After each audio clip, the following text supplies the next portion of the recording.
Hello and welcome back to another episode of Inside the Aspergers Studios.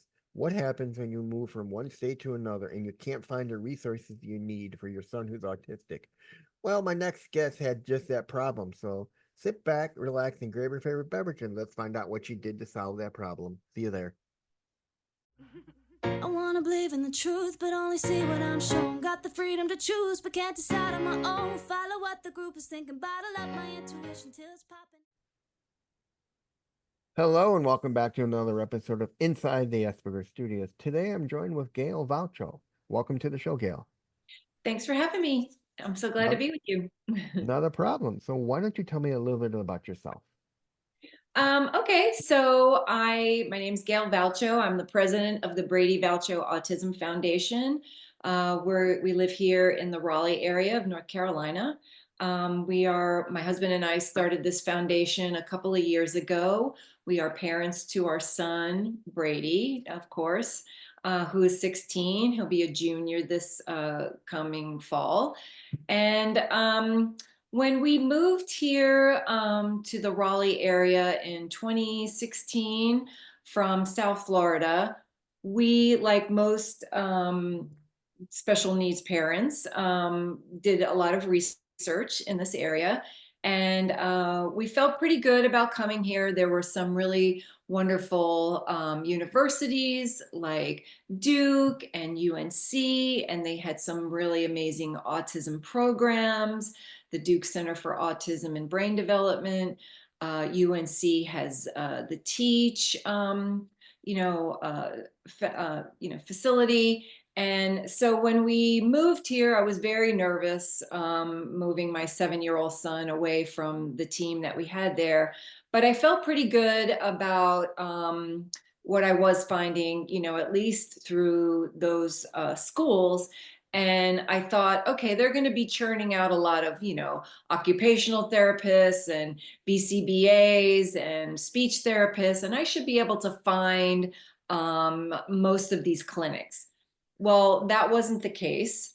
So when we got here and I was, searching for these resources, I decided that, and I felt that if we were, as a family, were having trouble finding these resources, other families must be having trouble as well.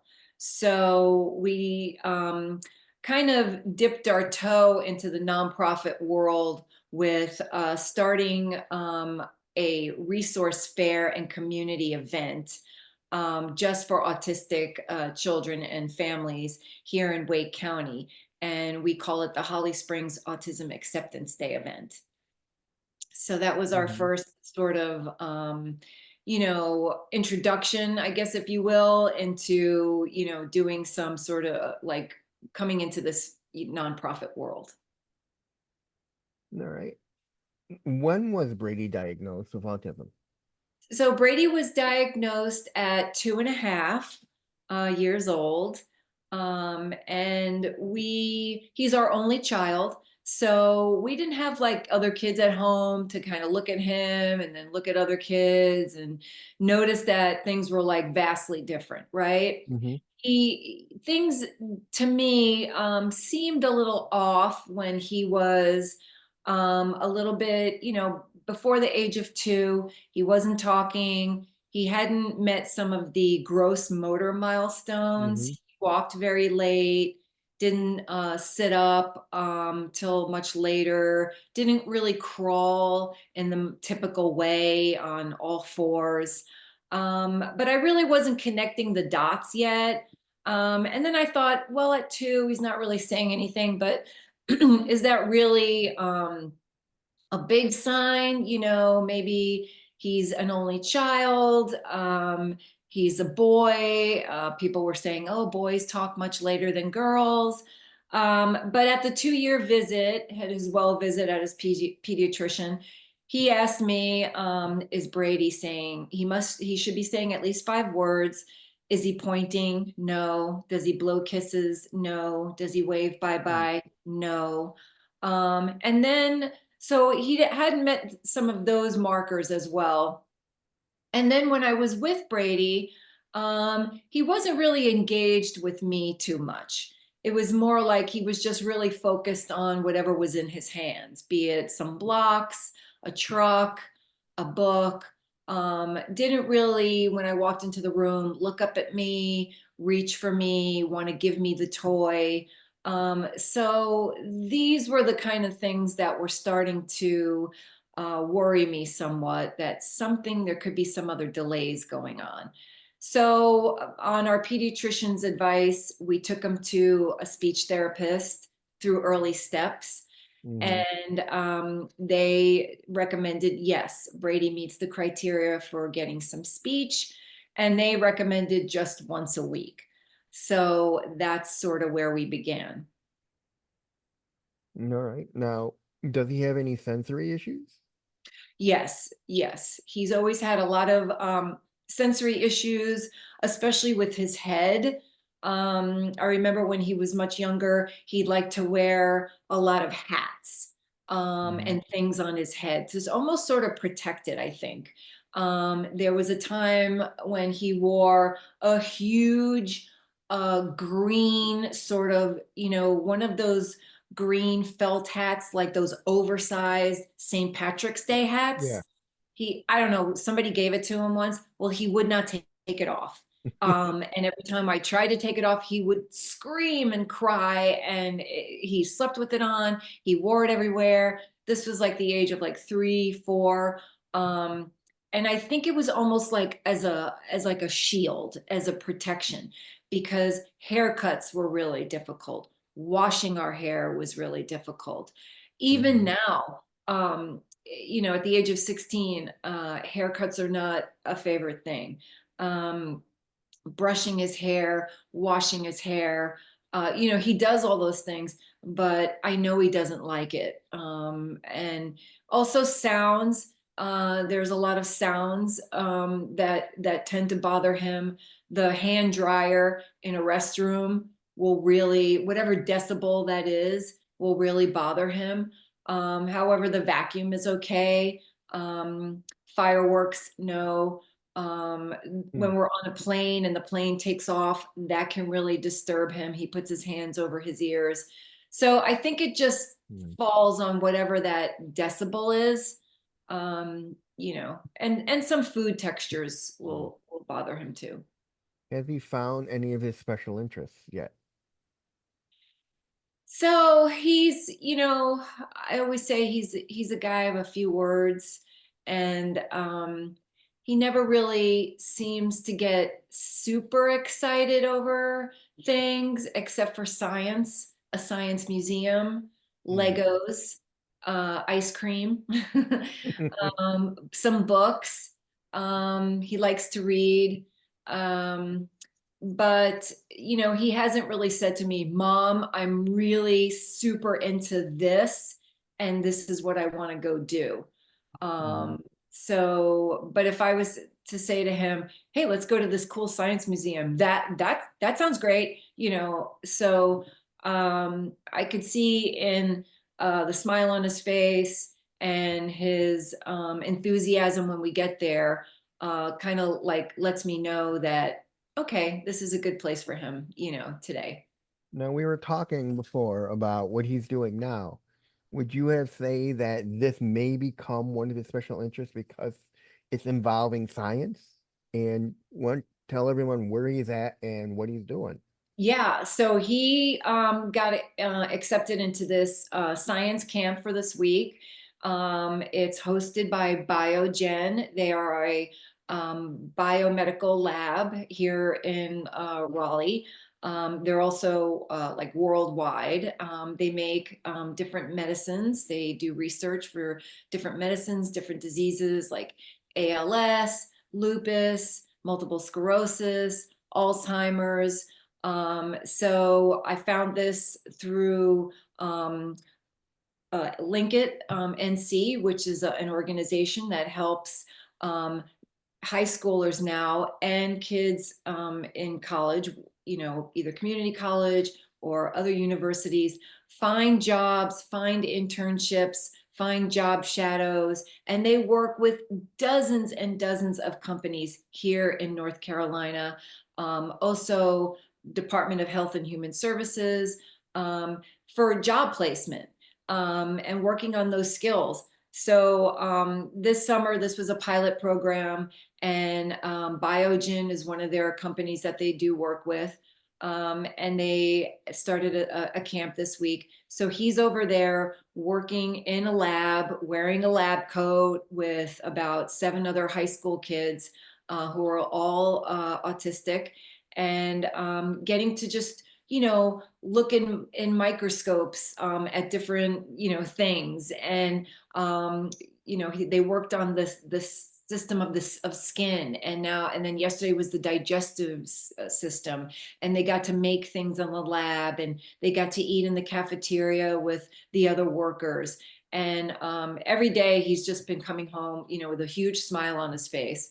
So I'm hoping that this is kind of like sparking this interest. He's always had an interest in science, and that's one of places where he does excel, that and math.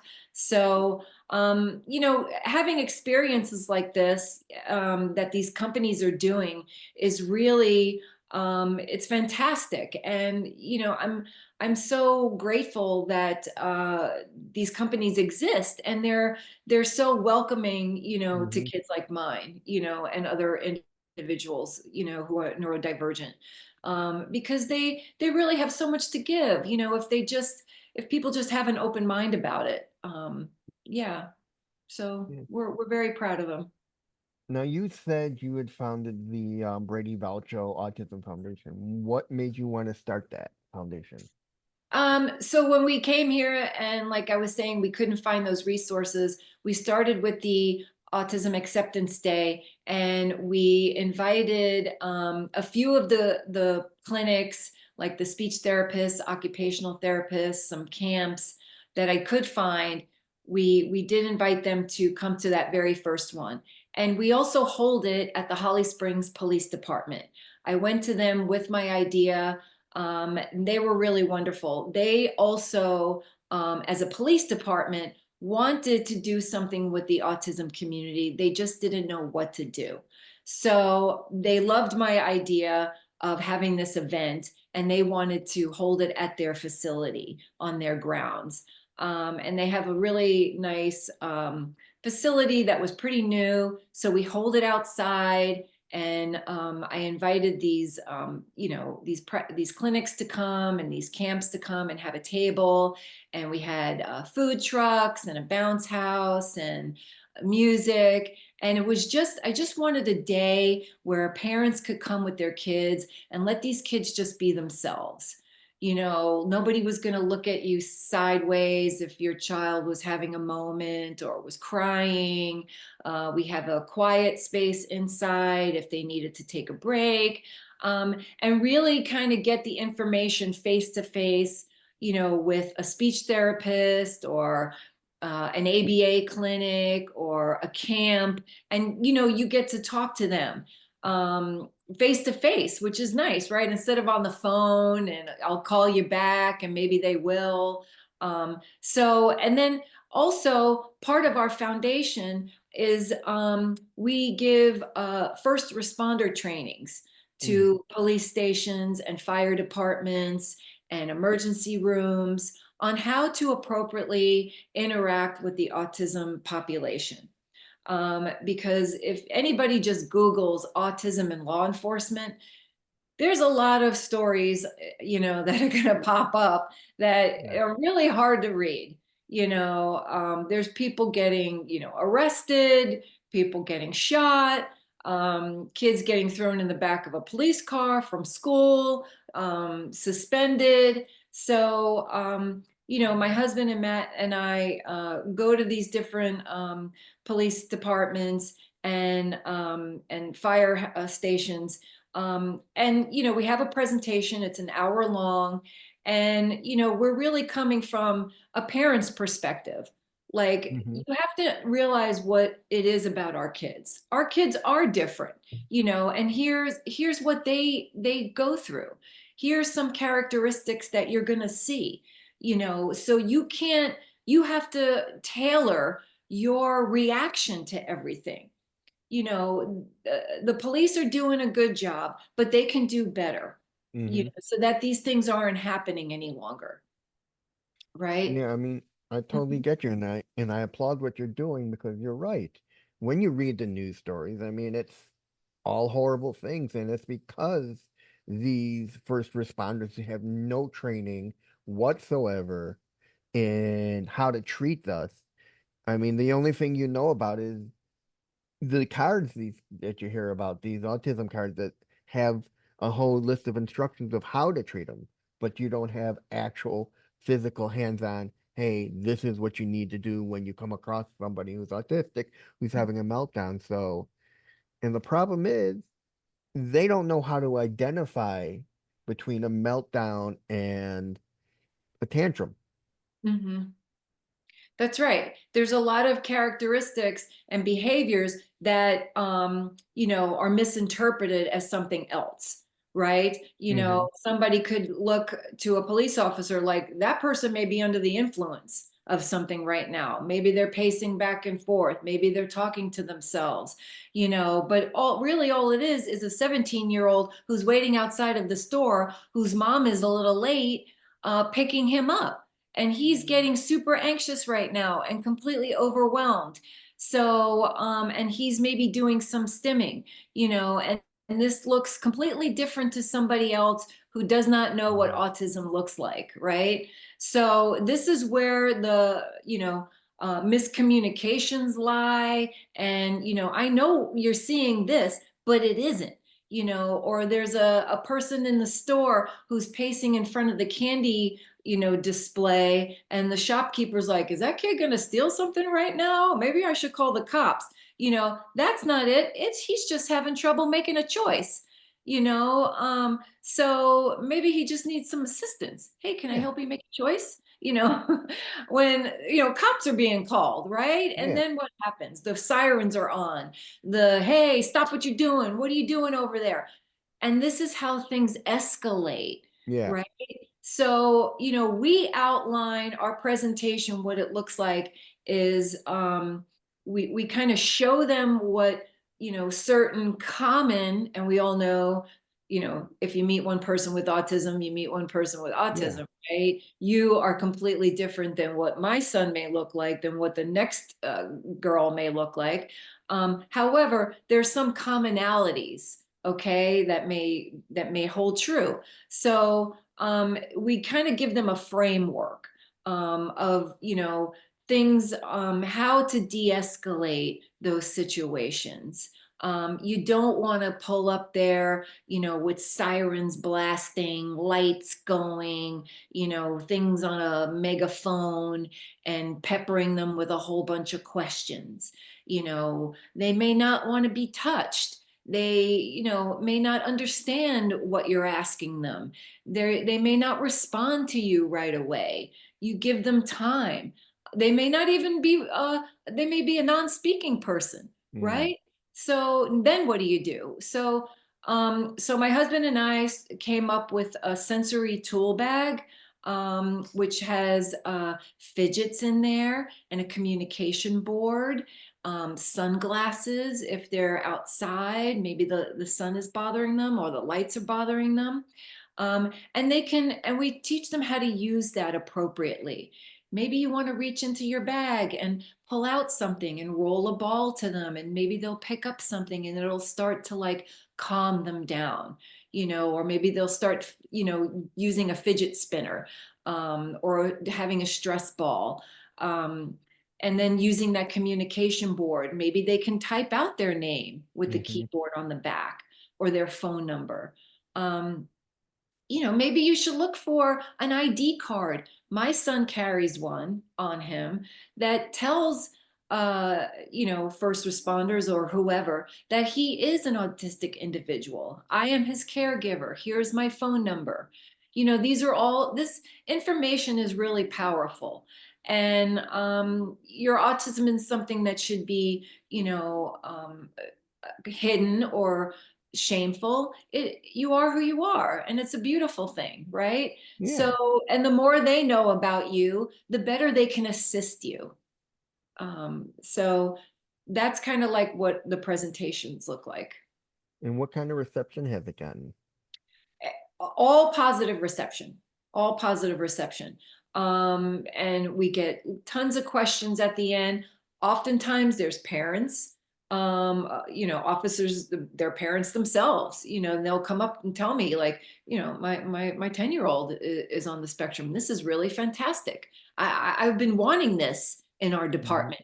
I'm trying to share this with my other fellow officers, or hey, my neighbor's kid, I think he's autistic, and this is really great for information for me. Now I know how to help, you know, this family in our community. They go to these calls, all the time. They're getting phone calls. And whether it's for that autistic individual that lives in that house, or sometimes it's a domestic call for the parents, right? Mhm. And then the child is getting really super upset because of what's going on. Yeah, I've heard Yeah. stories about that where a parent's got a child who gets violent, but they know that he's autistic. They don't want to call the cops because they know it would trigger him and they don't know what to do. This training would be so helpful in how to like approach them in a way that you don't need to call the cops. You can approach you will know how to approach the child, ask them and try to help them escalate and to bring them down from being so violent. Mhm.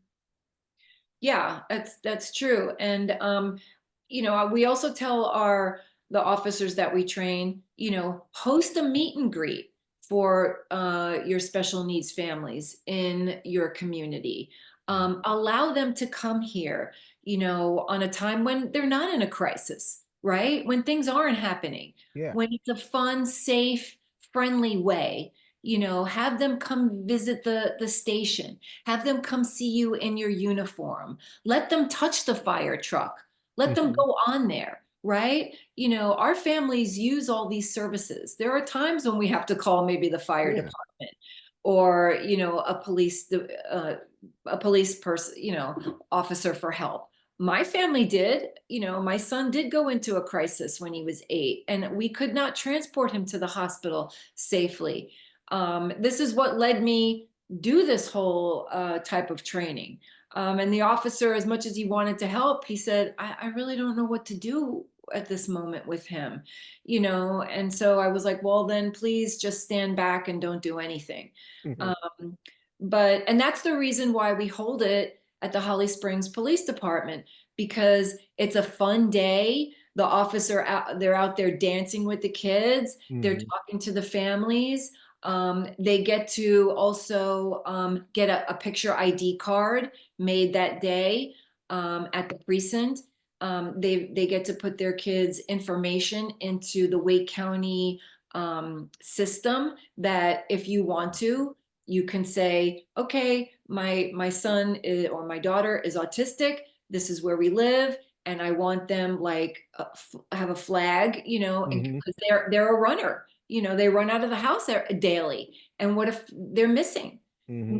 Now they've been identified, right? And maybe they like a certain park, so now Hmm. the officers have more information about this child and where they like to go and how better to support them and this family.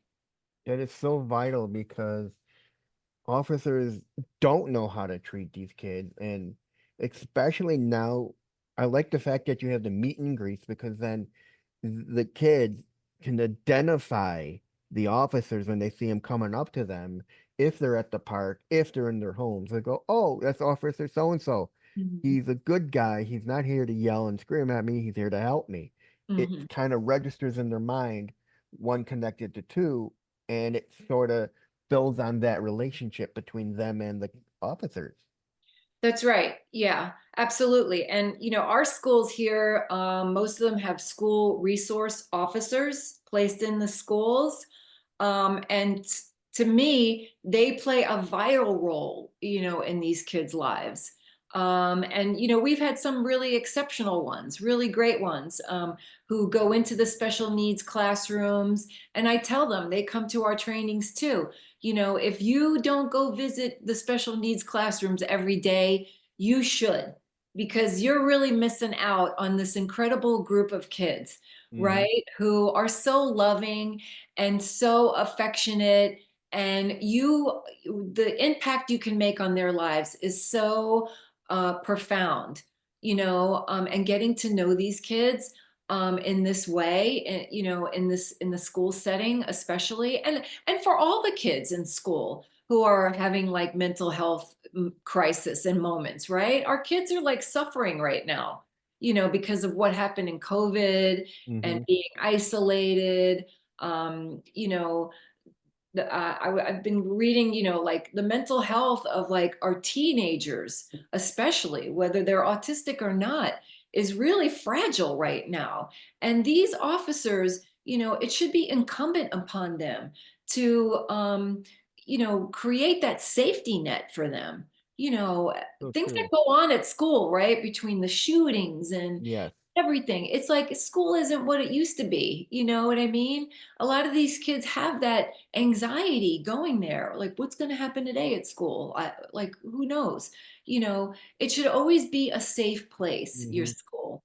And these officers really, they hold a big key to that.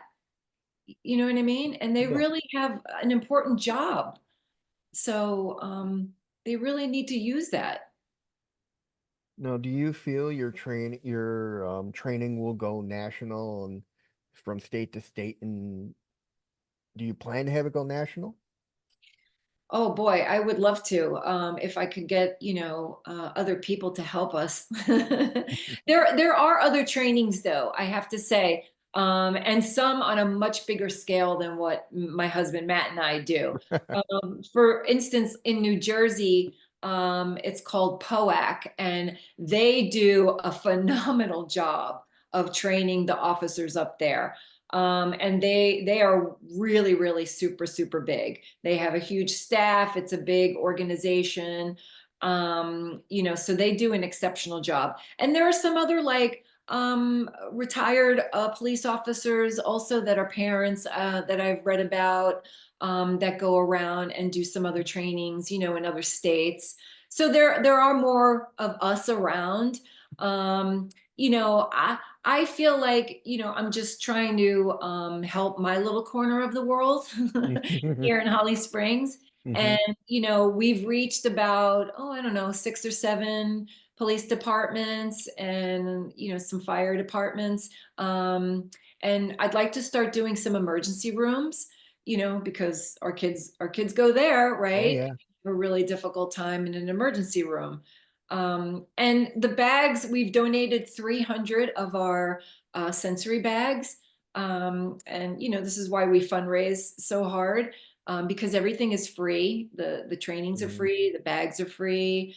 Um, so we give our bags out to whoever asks for them, businesses, schools, anybody who feels like they could benefit with some sensory bags at their workplace.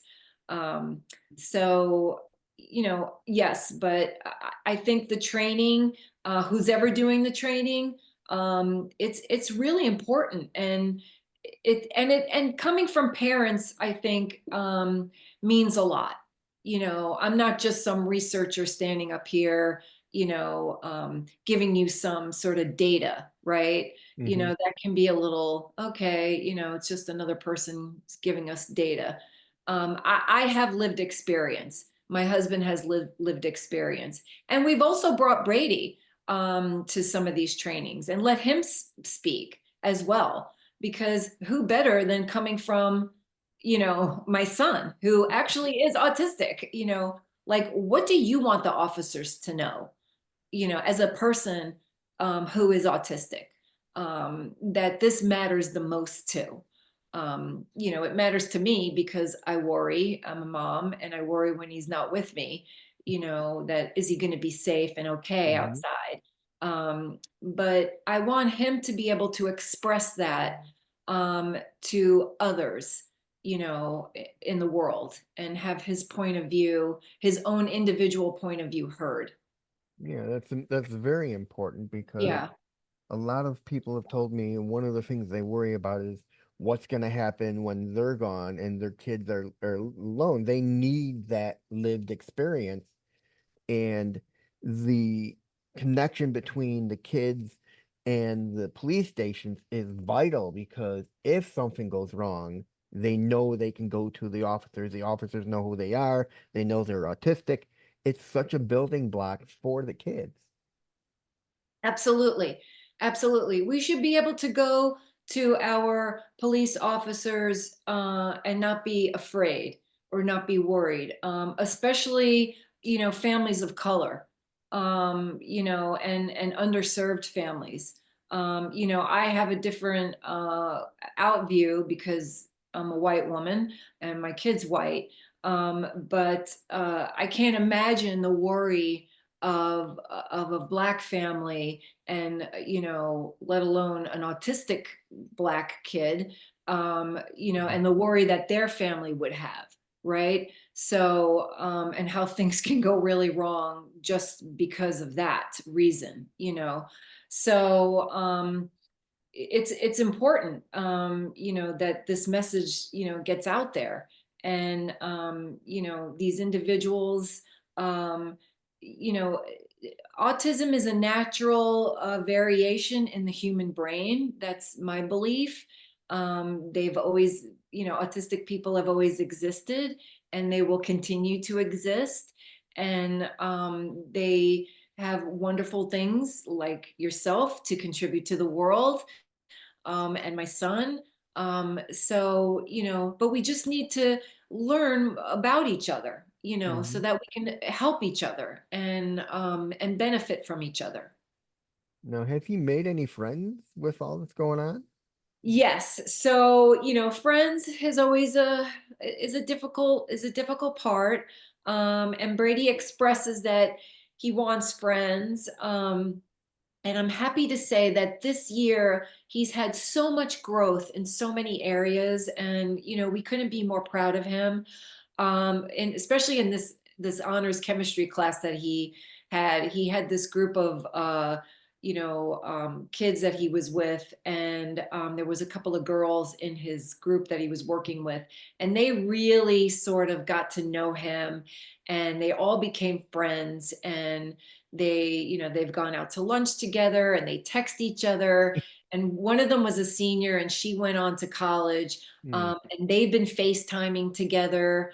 And he's just, it's really, I'm really happy to see that, for him, because I know deep down that's what he wants in life. He does want a couple of good friends, and having those social, you know, um, experiences and socialization. I know that is important to him.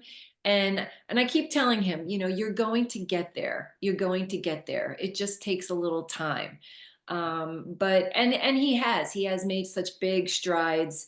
And I always tell my families that I support, in the work I do, and especially the ones that are young, right? That are like Mhm. 3, 4, 5, that can't see the forest through the trees yet, right? Because I was there, like, this will never happen. We're never going to get past this. You will. They're going to make these amazing strides when you least expect it, and expose them to all the things. That's what Matt and I always did with Brady. Did we have big failures? Yes. Were we kicked out of karate and other places? Absolutely. There were lots of times where living in the house was easier and safer to me than outside. But we still took him to places. And even if it was just 10 minutes that he lasted, the next time was 20 minutes. And the next time was an hour. And and they get there. He started playing ice hockey, like ice hockey, the kid from Florida, you know, never saw ice rink before and in his life, didn't even know anything about ice hockey. Um, And now he's on this ice hockey team, and so he goes and just, loves it. It reminds me of my nephew. He wanted to try out ice hockey. My brother rented out all the equipment and everything. He went to the ice rink and he realized half the kids in here have been doing it since they were way younger than him, and they are all professionals. He's like, I'm nowhere behind. I'm nowhere near these kids. This is not for me. Yeah. Yeah, it's hard, like it is a hard sport. It's probably one of the hardest sports, out there. And so for him to say this, like he started with ball hockey, it is a special needs organization. So I don't want people to think like, oh, he just, went out and started playing this on this fantastic team. It is a special needs, it's called the Triangle special needs ice Hmm. hockey. For those of your listeners who live here in the Raleigh area, it's fantastic. And he started out just the indoor ball hockey. And, the director said, oh, by the way, we do ice. And he goes, I want to try ice. But it's just the having the open mindedness that he showed me of wanting to do it. Right. Yeah. He came to that conclusion on his own. It wasn't me like Hmm. prodding him. Hey, don't you want to give this a try? Wink, wink. He came to me and said, I want to try that, Mom. And I said, oh, okay. That sounds great. So now he's been doing it and he's skating. And he's my kid's 6'2". He's not a little kid.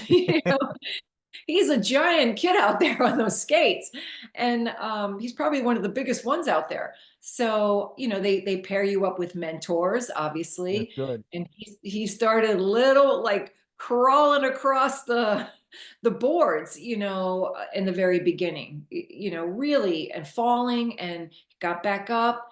And now he's just like, yeah, I have an ice hockey team, and so he's proud of that. And we are too, because that's not an easy thing to go do, Hmm. at 16.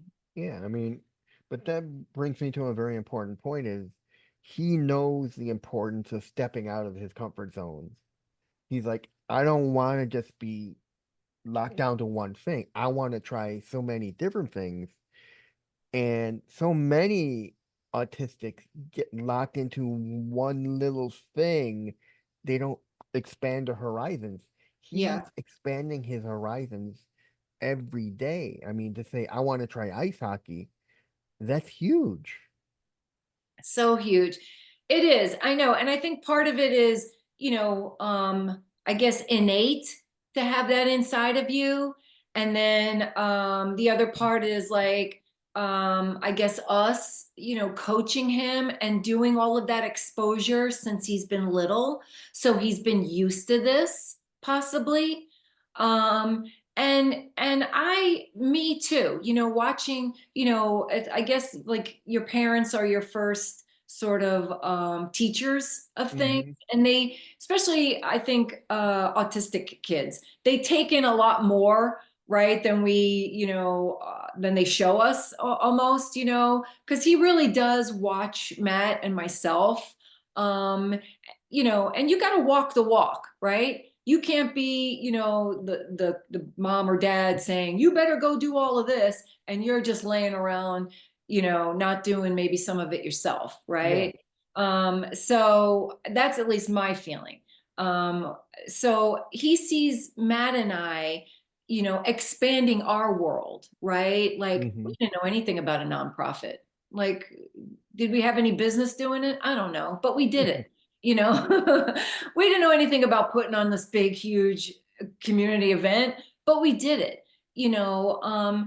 Like I run marathons, or I was a big marathon runner. Was I the best runner? No, but I did it, and I told it, and I tell him these things, like, hey, everything you do isn't always going to be successful, or you're not always going to win, or it's not always going to work out, but the point is that you tried. And and that, to me, you're already a winner. You know what I mean? Hmm. Like, even if you went and said, Mom, I tried it and I just don't like it, that to me is golden, that's like teaches you more about yourself than anything else, I could ever show you. So I think, Brady, watching Matt and I try things even as we gotten older, that may be scary. And I tell him like sometimes the scary part is because you're supposed to do it. It's telling you to go do it, you I know? mean, what you're saying is you're setting by example. He's learning from you. I mean, that's the way it should be. A kid should learn from his parents that, hey, you need to, if we're expanding our horizons, you should do the same because as you do, you your knowledge becomes more and more and it becomes vast. You Mhm. don't focus on one thing, your mind becomes this vast vacuum of so much knowledge. Mhm. That's right. That's right. And I tell him all the time, such a big world out there, Brady. Embrace all of the experiences, see as much of it as you can, meet Hmm. as many new people as you can. And then you'll take, little nuggets from Hmm. this or that, and you'll find what you're comfortable with. You're gonna find the people that you want to spend more time with then, Yeah. or the place that you want to be, where you want to be, right? Yeah. Um, yeah, I mean, how do absolutely. you know what you want to do unless you start experimenting with different things? I mean, otherwise you're just gonna lock yourself into one thing and then halfway through your life you realize you're miserable. Right, And then you're like, why didn't right. I try this, this, and this? It sounded interesting. Why didn't I do it? Exactly. Right. I mean, like with your podcast, right? Hmm. Think back before you had your podcast, you weren't doing it. And then all of a No. sudden the idea came and I'm like, I think I'll do a podcast, and now you have this amazing podcast. So, and here you are, right? With Yeah, I other mean, here I people am. and you're And meeting all these other people all the time. yeah, I mean, it's expanded my horizon so much. I'm meeting so many interesting people like yourself that it's opened up a whole world to me. Yeah. Yeah. And that's what life is about. And, you know, any life, that's what it should be about. Um, so yeah, that's kind of like what we've been trying to teach him, does everything, you know, is every time a success? No, he's told me I'm not doing that anymore. Many, many times, like, why did you make me go there? And I'm like, okay, first of all, you have free will. I don't ever make you go anywhere, Right. so you don't, there's that. And second of all, I'm super proud that you even went. And no, we don't have to go back there, so there's that, and you can make these choices yourself now as you get older, you know Yep. um and so that, I just try to be kind of like a coach for him Hmm. and, a cheerleader at the same time. And I'm hoping that, some things sink in, and I feel like they have, by the things he's wanted to do, um and express to us, Hmm. on his own. So, and the strides that he's made, it's not always linear, as we know. There's some spikes, and then we're down in the valley, way down in the valley. Hmm. you know and we have some struggle times, but then we come out, right, Yeah. and then the sun shines again. I mean, it's like there have been times where I've had an opportunity to meet up with my alumni group from my college, and I've passed it up. And then this one time they were meeting up at a place close to home, and I was hemming and hawing about it. And my mom's like, why don't you go? You'll have a good time. I'm like, eh. My mom's like, just go. You'll enjoy yourself. I went and I had the time of my life. Met people who graduated from my university from different years and just ate good food and made good friends and came back and my mom's like, see, You enjoyed yourself, didn't you? I'm like, yeah. That's right. That's right. It's just keeping an open mind about people and about places. This year, this March, we all went to London, and Oh, it was a I huge love trip. I love England. Yeah, it was a huge trip for him. He's traveled before, but nothing international. And he did amazing. And, we took him everywhere. And yeah, it's a big city. It's overwhelming. It's overstimulating even to me. Oh And, yeah. Did you get to take it's a them to lot, 22 right? Baker Street? We did not go on Baker Street. No, You no, know we what that didn't. is, right? It was in a song, right? No, 22 Baker Street is the home of Sherlock Holmes. Oh man, I would have loved to have. He would have That loved was to have seen fun. that. Yeah. Yeah. Me and my best friend were doing an on, hop off bus, and we got off the bus, and I realized, oh, we're on Baker Street. And then we went into the museum. Oh, that would have been cool to see. Yeah, Well, no, but I loved London and England in general. I mean, it's one of the few countries that speaks our language, yes. so it's easy to navigate. Yeah. Yeah, that's why we chose it. Because we tossed around like Rome and Brussels. But we thought for Brady's Mm, introduction to yeah. Europe, let's start something easy. Matt and I have both been there before. We knew, some of the things. And then he chose some things that he wanted to see, Hmm. and we thought that he could read the signs, he'll be Hmm. able to understand everybody. And so we really had a really great time. And he loved the science museum, he loved the Oh yeah, eye. I remember the Science um, Museum there. it was fantastic, yeah. So Um, he really I'm had a gonna good give time. you your next European trip, Ireland. That's on my list, They Ireland and speak Scotland. English. They're Yeah. very, you'd love it even more because they're super friendly. Yeah, yeah, that is on my list. He actually Brady actually requested Rome because he'll be in Latin 3 honors. So I think he's kind of thinking I'd like to go see Rome since we've been sort of talking about Been there. Roman gladiators and Colosseum is something to Mhm. see when up close and personal. It's big. You realize it's a lot much bigger. A lot of walking. Um, Tower of Pisa is also beautiful to see up close and personal. Yeah. All the antiquities are just beautiful. You realize you're walking on ground that's older than our own country.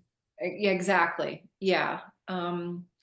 Yeah, we've Matt and I have both been to Europe, separately, and we went to Paris, and so we love Europe, and it's such a great, gosh, it's like a classroom, Yep. basically. You're in all of this amazing architecture and art and churches and just history, like you said. And it's just a wonderful experience. So I'm really glad he had a great time. Hmm. I'm glad he wants to go to another place. And I hope, we both loved traveling. And I hope this gives him, that love too, as The he travel carries bug. on Yeah. through, yeah, through his adult life, to go see other parts of the world. Hmm. Because to me, that is like, um, a really, life worth living, Hmm. well lived, to be able to go experience all of that. Hmm. To get out of your own backyard a little bit, even in our own country, there's amazing places that we haven't even scratched the surface of, Yep. so, and we want to go to as well. He said Mount Rushmore was something else Hmm. he wanted to go see. So, but yeah, so he's doing really remarkably fabulous, thank goodness.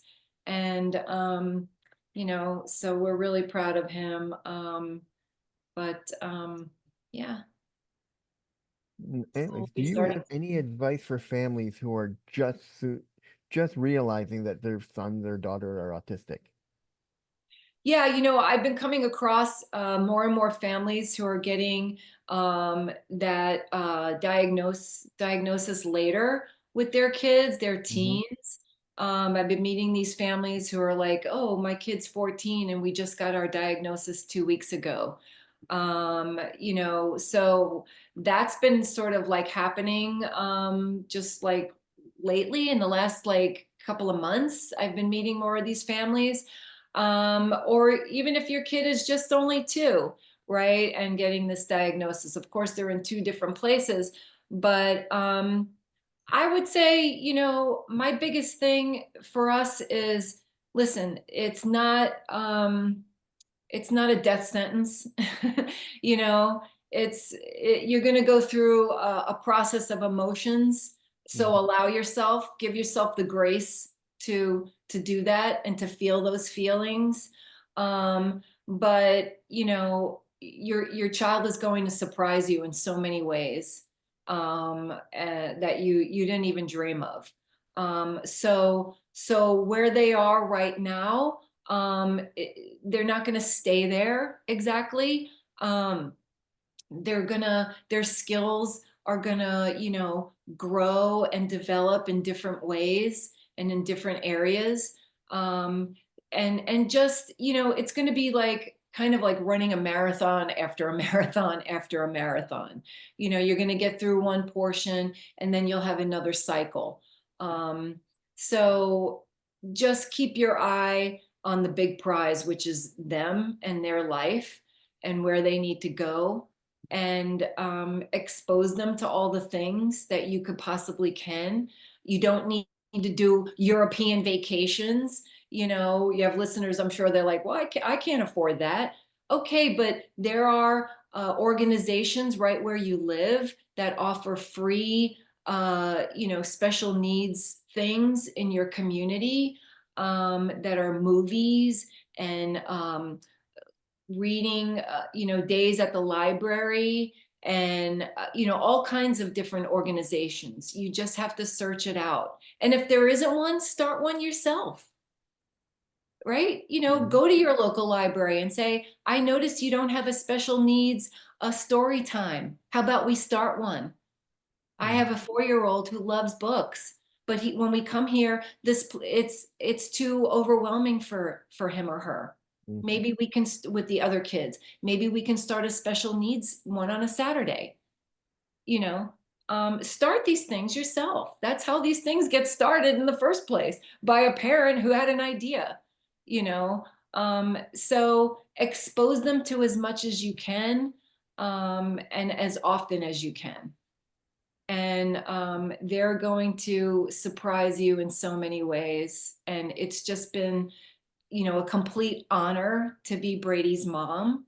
Hmm. Um, and I've just been like, I've been so lucky having a front row watching this kid grow. And finally, where can people find out more about you and the Brady Valcho Autism Foundation and all you do? So, yeah, so we have a website. It's bva.foundation, and that's our website. And they can find out about us and about our Holly Springs Autism Acceptance Day event, which will be November 9th here in Holly Springs, North Carolina. They can donate, they can read our story. Um, and they can look at our gallery pages. They can learn about our training if they are in this area and they feel like their police or fire department would benefit from a training. They could reach out to us, and we would love to provide a free training for them. Even if they're elementary school, I do also speak at elementary schools, and do like how to be a friend to someone who's autistic, at schools. So if they would like something like that, they can certainly get a hold of me that way. And it's so important, actually. You mentioned teaching people how to be friends with someone that's autistic because you don't know how to approach them because of sensory issues or any other kind of issue they may have. So you teach them, and that is such an important tool. Yeah. Yeah, one of the local elementary schools here, the PTA president asked me, um, for October's Disability Awareness Month to come and talk to all the grades, the elementary grades.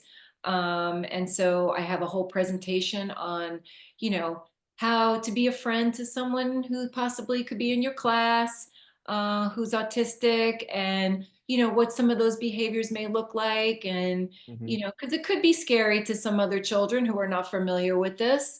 And then there's a lot of teasing that can go on, right? And bullying that could happen. Hmm. We know that this happens. But I've done these talks before. I gave one in every one of Brady's elementary grades, and it made such a world of difference. When I feel like when we talk about things openly and honestly, we kind of peel back, right, the layers, and we unveil it. You know what I mean? And then Hmm. it's not such a scary thing to, especially to children, you know. And we just, there's kids, they're kids at the end of the day, right? Just like all the other kids. They want to have friends, they want to play, on the playground, they want recess, they want to be accepted and Hmm. included in their class, just like any other kid sitting next to them wants those same things. So, we're all different somehow. And we have to, accept and learn to live together with all of our differences. So once I start like talking about it, you could see on these kids' faces, they're like, oh yeah, it's not a big deal now. It's fine, and they relax about it. Yeah, Um, I mean, that's yeah, because, I mean, you think about it, it's because we, it's, you don't know, one, you don't know how to approach them. Two, once you educate them on what traits to see, then it becomes more about how it's we're normal. We're just like everybody else. We just see the world differently. And when their minds register, we're the same as you and you're the same as me and I'm the same as you, they're like, oh, there's nothing wrong with him. He just sees things differently. I can be his friend. right. There's nothing wrong. Exactly. Exactly.